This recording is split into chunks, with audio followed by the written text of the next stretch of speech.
Okay, now something about view. View power point के अंदर एक बहुत ही अहम टैब है। यहाँ आपके पास डिफरेंट व्यूज़ ऑप्शंस नज़र आती हैं, जिसमें हमें नॉर्मल व्यू है। इस वक्त ये जो व्यू आपको नज़र आ रहा है ये आपका नॉर्मल व्यू है।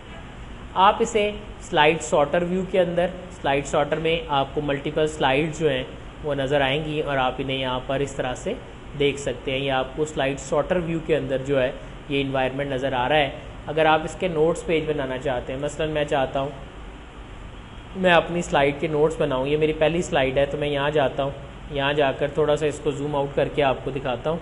तो मैं यहाँ जाके कह देता हूँ this is first slide of my presentation.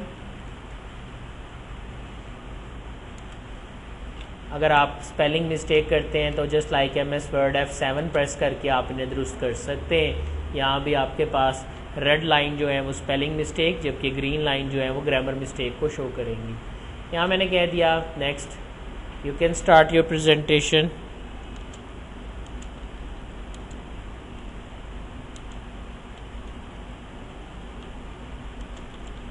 From this tab.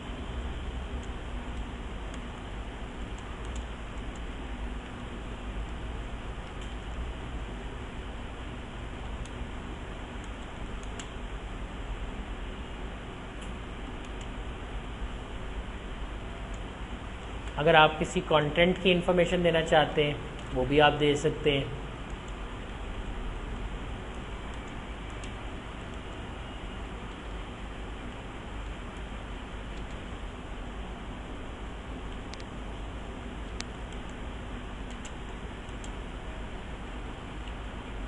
तो ये आप क्या बना रहे हैं, ये बेसिकली आप अपनी प्रेजेंटेशन के लिए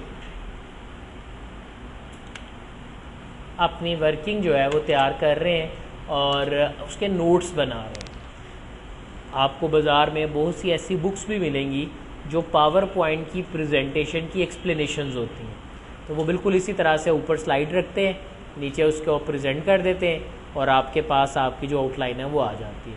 इसे हम कहते हैं नोट्स पेज। मैंने इसको सेव कर लिया, ये मेरी प्रेजेंटेशन का हिस्सा बन गया। नेक्स्ट ऑप्शन आपके पास आती है स्लाइड मास्टर। ये क्या होता है? ठीक है, ये मेरी स्लाइड है, मैं इसे फ़िलहाल नॉर्मल में ले जाता हूँ। ये मेरी स्लाइड है। नोट्स पेज वही था जो आपको ये नीचे नज़र आता है। अगर आप यहाँ देखें तो ये वही नोट्स हैं जो अभी मैंने वहाँ पे लिखे हैं नोट्स पेज के अंदर। ये मेरी स्लाइड है। इसका लेआउट डिज़ाइन किस तरह का होना चाहिए, इसकी वर्किंग किस तरह होनी चाहिए, ये बात मुझे डिसाइड करनी है। मैंने कहा मैं इसके स्लाइड मास्टर में आ जाता हूँ। स्लाइड मास्टर ये होता है कि इस स्लाइड की लुक किस तरह की होगी, इसका मास्टर लेआउट क्या कहता है। मीन्स अगर आप टैब दबाएंगे तो सेकंड लेवल, थर्ड लेवल और आप इस तरह से फोर्थ और फिफ्थ लेवल दे सकते हैं। ये आपके बॉटम पॉइंट्स हैं। एक लेआउट ये है, इसमें आप क्लिक करेंगे add master title here and this one is a master title style here. ये इनके डिफरेंट स्टाइल्स और लेआउट्स बने बनाए मौजूद हैं।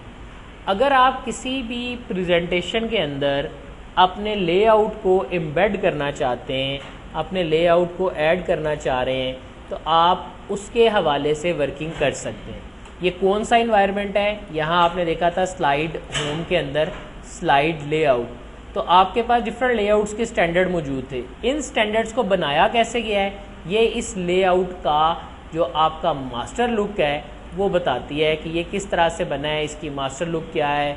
अगर मैं 2 वाला लेता हूँ पोर्शन तो कैसे लूँगा, 3 वाला पोर्शन लेता हूँ तो कैसे लूँगा, 4 वाला पोर्शन लेता हूँ तो कैसे लूँगा, उसकी लुक कैसे होगी, अलाइनमेंट बदलूँगा तो कैसे नज़र आएगा, और कौन कौन से स्टाइल्स हैं जो कि हमारे पास इस फॉर्मेट में मौजूद हैं।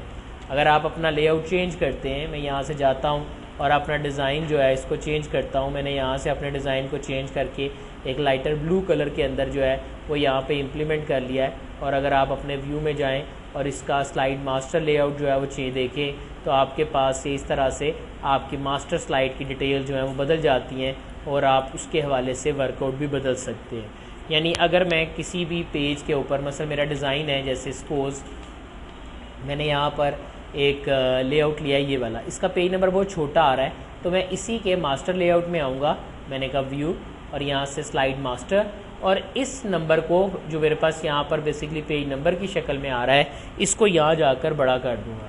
जैसे मैं इसको सिलेक्ट करता हूँ, मेरे पास होम के अंदर इसके साइज़ की ऑप्शन है, मैं इस पेज नंबर को बड़ा कर देता हूँ। अब जब भी अपनी प्रेजेंटेशन के अंदर मैं अपने इस वर्कआउट को अडॉप्ट करूँगा तो मेरे पास जो मेरा पेज नंबर होगा वो आप देख सकते हैं कि आपके पास जो है वो बड़ा नंबर आएगा। यानी जहाँ जहाँ पर आपने ये लेआउट यूज़ किया होगा वहाँ वहाँ पर आपका जो पेज नंबर है वो आपको बड़ा होता हुआ नज़र आएगा।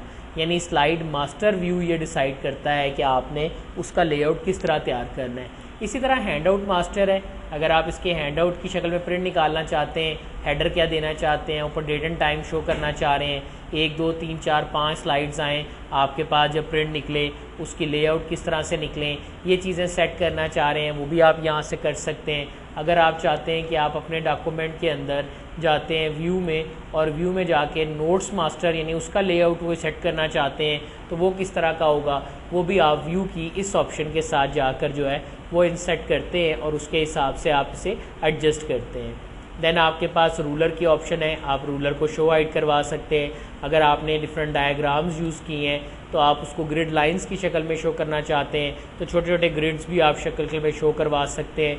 यहाँ तक कि आप अगर इसको भी यहाँ से जूम करना चाह रहे हैं, फिट पेज करना चाह रहे हैं, आप ग्रे स्केल में देखना चाह रहे हैं, आप कलर कम्बिनेशन बदल के बैक टू कलर करना चाह रहे हैं, आप इसको चेंज करके प्योर ब्लैक एंड वाइट में करना चाह रहे हैं, तो आप ये सारी ऑप्शन जो हैं वो यहाँ से इम्प्लीमेंट कर सकते हैं। यहाँ तक कि विंडो को बड़ा करना, छोटा करना, कोलैप्स करना और मूव करना सेपरेट की शक्ल में, ये ऑप्शंस भी यहाँ से परफॉर्म की जाती हैं। Macro option just like MS word, जिस तरह से वर्ड और एक्सेल में मैक्रोज जो हैं वो इम्प्लीमेंट होते हैं, बिल्कुल इसी तरह से माइक्रोसॉफ्ट के व्यू टैब के पावर पॉइंट के व्यू टैब में आपको मैक्रोज मौजूद हैं। Alt F8 की मदद से आप अपने मैक्रोज को व्यू कर सकते हैं और उसकी फंक्शनलिटी जो है वो परफॉर्म कर सकते हैं। ये था जी आपका व्यू टैब, जिसके अंदर हमने देखा कि डॉक्यूमेंट का व्यू जो है वो किस